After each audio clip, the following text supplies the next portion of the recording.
Hi friends, வணக்கம். Welcome back to Tamil Mithran. ரீசெண்டாக நடிகை சமந்தாவும் பிரபல பாலிவுட் டைரக்டர் ராஜ் நிடிமூரும் டேட் பண்ணிட்டு இருக்காங்க, கல்யாணம் பண்ணிக்க போகிறாங்க அப்படிங்கிற மாதிரி பல செய்திகள் பாலிவுட்டில் வைரல் ஆகிட்டு இருக்கு. ஏற்கனவே பிரிஞ்சு வாழ்ந்துட்டு இருக்காங்க அப்படின்னு சொல்லப்படுற ராஜ் நெடிமூருடைய மனைவி ஷியாமிலி டே இது தொடர்பாக போட்டிருக்கிற போஸ்ட் மேலும் பிரச்சனைகளை தீவிரமாக்கியிருக்கு. நடிகர் நாக சைத்தன்யா சோபிதா காதலிச்சு திருமணம் பண்ணிட்டதுக்கு அப்புறமா நடிகை சமந்தாவும் திருமணம் பண்ணிக்கணும், தனியாகவே எத்தனை வருஷம் இருக்க முடியும் அப்படின்னு ரசிகர்கள்லாம் கமெண்ட் பண்ணிட்டு இருந்தாங்க. இதை தொடர்ந்து நடிகை சமந்தாவும் ராஜ் நிடிமூருவும் பிக்கில் பால் காம்படிஷன், திருப்பதி, மூவி செலிப்ரேஷன் அப்படின்னு பொதுவெளிகளில் ஜோடியாக வர ஆரம்பித்தாங்க. மேலும் அவங்க ரெண்டு பேரும் ஒரு அப்பார்ட்மெண்ட் வீடு எடுத்து தனியாக வாழ்ந்துட்டு இருக்கிறதாவும் செய்திகள்லாம் வெளியாச்சு. இது வரைக்குமே இதெல்லாம் வெறும் ரூமர்ஸ் அப்படின்னு தான் சொல்லிட்டு இருந்தாங்க.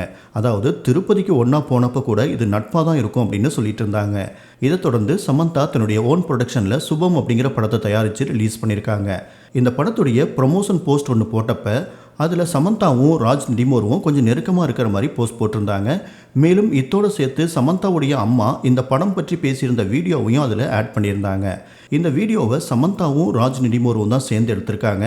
ஸோ இதை வச்சு அம்மா கிட்டையும் சமந்தா தன்னுடைய ரிலேஷன்ஷிப் பற்றி சொல்லிட்டாங்க அப்படிங்கிற மாதிரி சொல்லிட்டு இருந்தாங்க. இதை தொடர்ந்து கடந்த சில வருடங்களாக பிரிஞ்சு வாழ்ந்துட்டு இருக்கிற ராஜ் நிடிமூருடைய மனைவி ஷியாமிலி டேவுக்கு சமந்தா மற்றும் கணவர் ராஜ் நிடிமூர் எடுத்த செல்ஃபி பிக்சரை டேக் பண்ணி ஆறுதல் சொல்லிட்டு இருந்தாங்க. தனக்கு ஆறுதல் சொன்ன எல்லாருக்கும் அன்பும் ஆசீர்வாதமும் அப்படின்னு சொல்லி அவங்க ஒரு போஸ்ட் போட்டிருந்தாங்க. இதை தொடர்ந்து ஷியாமிலி டே தற்போது போட்டிருக்கிற ஸ்டோரியில் என்ன சொல்லியிருக்காங்கன்னா, நல்லா ஞாபகம் வச்சுக்கோங்க, நீங்கள் பண்ணுற நல்ல செயல்களுக்கு கர்மா உங்களை தேடி வந்து ஆசீர்வதிக்கும், நீங்கள் செய்கிற தீய செயல்களுக்கு கர்மா உங்களை பின்தொடரும் அப்படின்னு போட்டிருக்காங்க.